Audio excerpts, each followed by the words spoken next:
మహిళా degree college వాళ్ళు అయితేనేమి వీళ్ళందరూ మనము సొసైటీలో ఒక భాగము, ఒక బాధ్యత గల వాళ్ళము. కాబట్టి ఈ ప్రోగ్రామ్ని ఈ ప్రతిజ్ఞ వరకే కాకుండా ఖచ్చితంగా ఇంప్లిమెంట్ చేస్తారని నేను మిమ్మల్ని అందరినీ కోరుతా ఉన్నా. జీరో వేస్ట్ ఖచ్చితంగా మనము చేయాలి.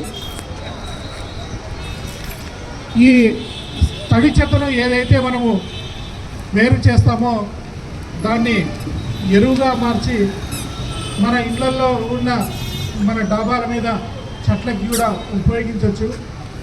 ఆ విధంగా మీరందరూ అడుగులు వేయాలని నేను కోరుతా ఉన్నా.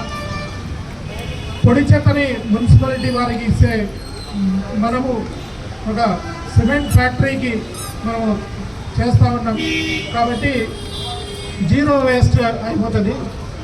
మీరందరూ కూడా దీన్ని ఫాలో అవుతారని మనస్ఫూర్తిగా కోరుకుంటూ ఈ అవకాశం ఇచ్చిన కమిషనర్ గారికి కానీ మన శానిటేషన్ సెక్రటరీస్ అంతా నా హృదయపూర్వక ధన్యవాదాలు తెలుపుతున్నాను. Thank you.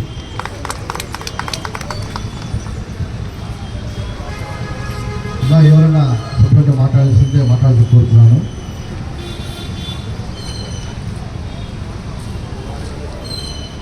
ప్రిన్సిపల్ గారు మాట్లాడారు. సో మనకు ఈ నెల 3వ శనివారము ఈ స్వర్ణాంధ్ర స్వచ్ఛాంధ్ర పైన ఒక కార్యక్రమం చేయమన్నారు. అది స్వచ్ఛాంధ్ర ప్రతిజ్ఞ.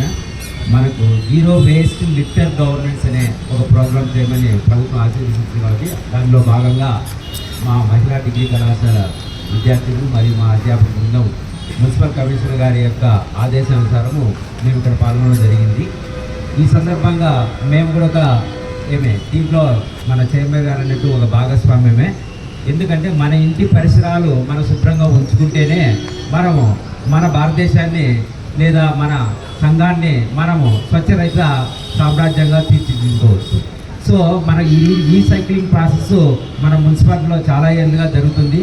అది కాంపోస్ట్గా మారి మనకు ప్రభుత్వానికి ఆదాయం తెచ్చిపెట్టే విధంగా ఇక్కడ మున్సిపల్ కమిషనర్ చైర్మన్ గారు చొరవ తీసుకొని ఈ కార్యక్రమం ముందుకు తీసుకెళ్తున్నారు.